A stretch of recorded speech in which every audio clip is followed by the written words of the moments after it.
Assalamualaikum warahmatullahi wabarakatuh. Apa khabar semua anak-anak? Ustazah harap semuanya dalam keadaan yang sihat. Okey, pelajaran akhlak hari ini mengenai adab tidur. Baiklah, apakah adab-adab sebelum tidur? Okey, sebelum tidur kita hendaklah menggosok gigi. Ustazah nak tanya, berapa orang antara kita yang terus je tidur, tak gosok gigi? Jadi, kalau ada yang tak gosok gigi tu, bermula malam ni, gosok gigi dulu sebelum tidur. Supaya gigi kita bersih daripada sisa-sisa makanan. Seterusnya, sebelum tidur, kita hendaklah mengambil wuduk supaya kita dapat tidur dengan tenang. Dan seterusnya, Ustazah juga nak tanya, berapa orang di antara kamu yang memohon maaf daripada mak ayah sebelum tidur? Jadi, kalau nak tidur sebelum masuk bilik, mestilah minta maaf dulu daripada kedua ibu bapa kita, sebab kita tak tahu seharian kan, kalau kita ada buat salah, kita terkasar bahasa, kita jawab dengan nada suara yang kuat kan. Jadi kalau kita nak tidur, kita tidur dalam keadaan ibu bapa meredai kita bila kita dah minta maaf kan. Yang seterusnya, berpakaian bersih. Mungkin ada antara kita yang terlalu penat kan, main dengan adik, main dengan abang, dengan kakak kan, penat sangat, terus tidur, tak tukar baju, peluh-peluh kan. Mungkin sebelum tu ada sisa makanan tumpah ke.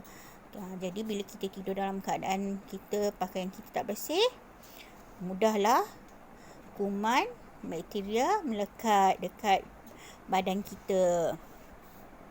Dan seterusnya, sebelum kita merebahkan badan kita dekat bantal sebelum kita tidur kan, mestilah kita membaca doa.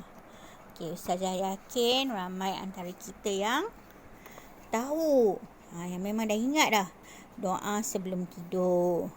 Doa sebelum tidur daripada Huzaifah radhiyallahu anhu, Rasulullah sallallahu alaihi wasallam bersabda, Bismikallahumma amutu wa ahya, yang bermaksud, dengan nama-Mu ya Allah aku mati dan aku hidup. Hadis riwayat Bukhari. Okay. Kalau sebelum tidur kita baca doa, dah bangun tidur, dah bangkit dari tidur, esoknya kita juga kena baca doa selepas bangun tidur. Daripada Abu Dzar Al-Ghifari radhiyallahu anhu, Rasulullah sallallahu alaihi wasallam bersabda, Alhamdulillahillazi ahyana ba'dama amatana wa ilaihin nusyur. Yang bermaksud, segala puji bagi Allah yang menghidupkan kami selepas mematikan kami, dan kepadanya kami akan kembali. Hadis riwayat Bukhari. Okey. Selepas kita bangun tidur, apa yang perlu kita buat? Tadi kita dah baca doa kan. Sebab kita dah baca doa, kita bangkit daripada katil tu, pergi gosok gigi. Gosok gigi, bersihkan balik gigi kita. Sebab walaupun kita tidur, mungkin ada kuman-kuman yang ada pada aliu kita kan. Jadi gosok gigi, kumur kan. Kemudian kita kena kemaskanlah bilik tidur kita. Kemaskan katil, selimut, cadar, bantal kan. Supaya kita tinggalkan bilik tidur kita itu dalam keadaan yang bersih dan kemas. Okey. Kita mandi dan bersuci. Dah bangun tidur, kenalah mandi, bersuci dan seterusnya, berpakaian bersih dan kemas. Okey, sebab kita dah nak pergi sekolah, kita dah nak memulakan hari baru. Baiklah. Okey. Apa kelebihan atau fadilat kita mengamalkan adab-adab sebelum dan selepas bangun tidur ni? Okey. Yang pertama, dapat mengamalkan sunnah-sunnah Nabi Muhammad SAW. Seterusnya, dapat menjaga kesihatan tubuh badan. Ia juga melatih diri supaya sentiasa berdisiplin. Orang yang jaga adab ni, adab waktu tidur kan, adab tidur ni, dia seorang yang berdisiplin sebab dia tahu dah setiap kali dia nak tidur dia kena buat apa kan. Dia kena baca doa, dia kena gosok gigi, dia kena minta maaf dengan mak ayah kan. Jadi itu semua melatih diri berdisiplin. Bila dah bangun tidur, kena kemas tempat tidur. Itu maksudnya melatih diri kita menjadi seorang yang berdisiplin. Kita tidak akan rasa mengantuk dan letih ketika belajar, dan fikiran kita juga akan sentiasa cergas dan cerdas. Kita juga akan disayangi oleh keluarga dan masyarakat. Bila kita jadi seorang yang disiplin, semua orang akan suka kat kita. Orang akan tengok, baca doa, bangun tidur, kaki kemas kan. Dah minta maaf dengan mak ayah. Jadi, kita akan disayangi oleh semualah ahli keluarga kita. Termasuklah orang sekeliling kita. Kalau kita tidak beradab, sebelum dan selepas bangun tidur, apa yang akan berlaku? Kita akan rasa mengantuk ketika belajar. Muak je kan? Sebab apa?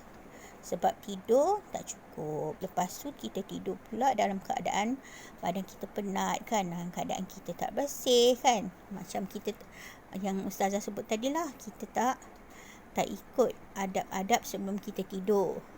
Mudah mendapat penyakit.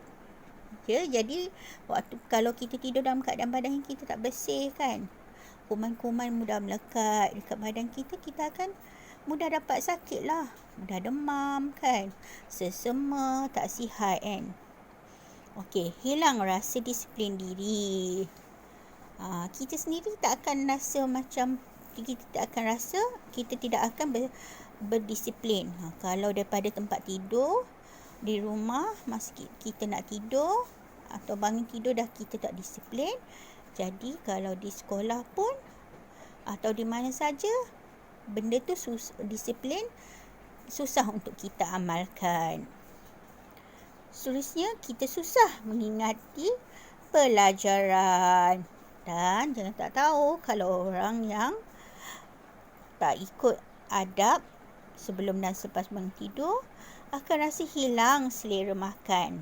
Sebab apa? Sebab kita tidak ikut adab-adab.